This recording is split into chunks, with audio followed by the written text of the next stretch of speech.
Thanks for listening to our daily devotional. The devotional today from our daily reading in Genesis 35 through 38 is Deal with It Now.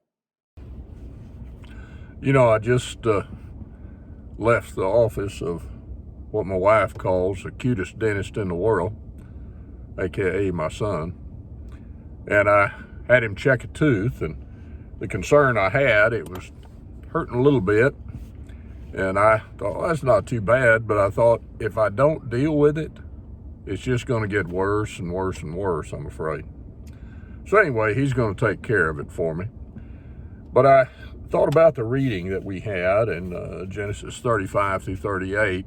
And of course, it contains one of the events that's so well known of Joseph being sold by his brothers into slavery. And you look at that, and as I thought of that, I thought about, the growth. I didn't want the tooth that I was having problems with to get worse and worse. And sin is that same way. If we don't deal with it, it just grows and festers and gets worse and worse, kind of that principle of making a mountain out of a molehill. But if you look there in Genesis 37, you find that Joseph, he was one who was favored by his father, and that brought some problems. His brothers didn't like that. But in verse 4, it says his brothers could not even just speak peaceably to him. In other words, nothing good to say, aggravated just the very thought of talking with him.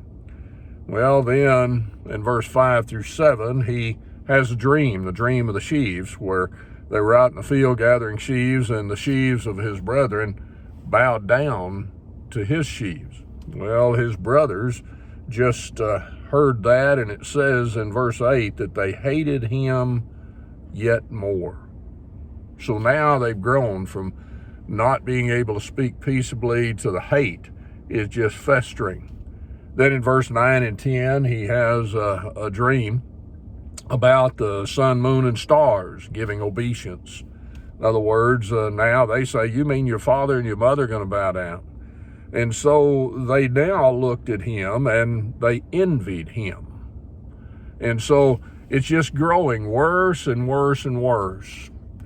Well, of course, not long after that, they were out in the field, and their father sent Joseph unto the brethren to see how they were doing.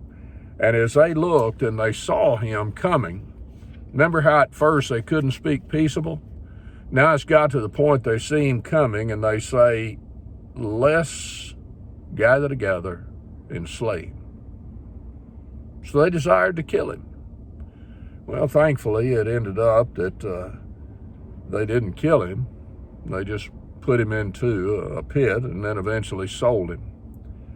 But you see how that sin just grew and grew and grew. If they'd have simply dealt with it at first and looked at the rationale for it, the things they were getting upset about really had nothing to do with Joseph. But it was their fault that they felt that way and they let these things go. There's another thing in there too. It says that whenever they saw him coming afar off, they got together and talked about it and said, let's slay him. We oftentimes talk about there's strength in numbers, but there's also strength for bad in numbers. 1 Corinthians 15 and verse 33, evil companionship corrupts. You find that in Romans, the first chapter, when individuals get into sin, they not only have pleasure in it, but they have pleasure in others that do it. Well, it seems the brothers kind of fed off of each other. You look, and whenever they conspired to kill him, Reuben stood up and said, no, let's not do that. And he tried to stop it. One of the things we look at as we consider that, or I look at, is number one, if I got a problem, just like a tooth, take care of it. Don't let it get worse and worse.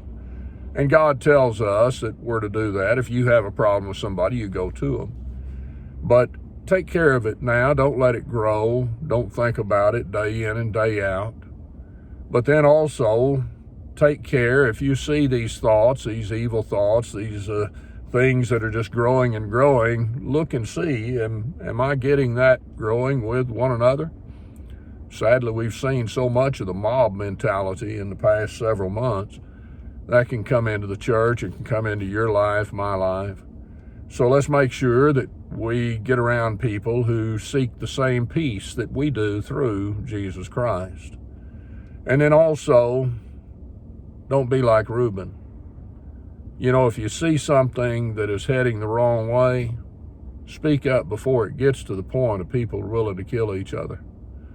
You know, what would have happened maybe in the beginning if they couldn't speak peaceable, if Reuben had had a matter of sense about him and been the one to stand up and say, look, we need to consider this.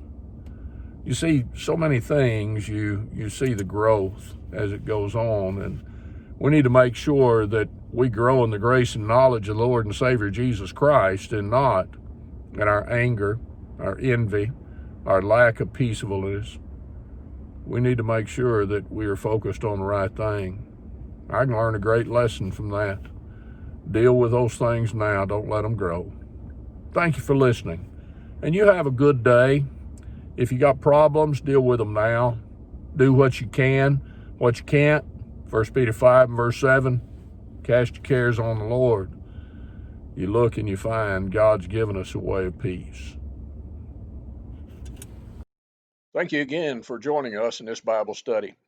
If there's some way we can help you, if we can answer a question or provide a Bible study, contact us at the link below. And if you'd like a copy of the daily reading we're going through, it is also found in the link below this video.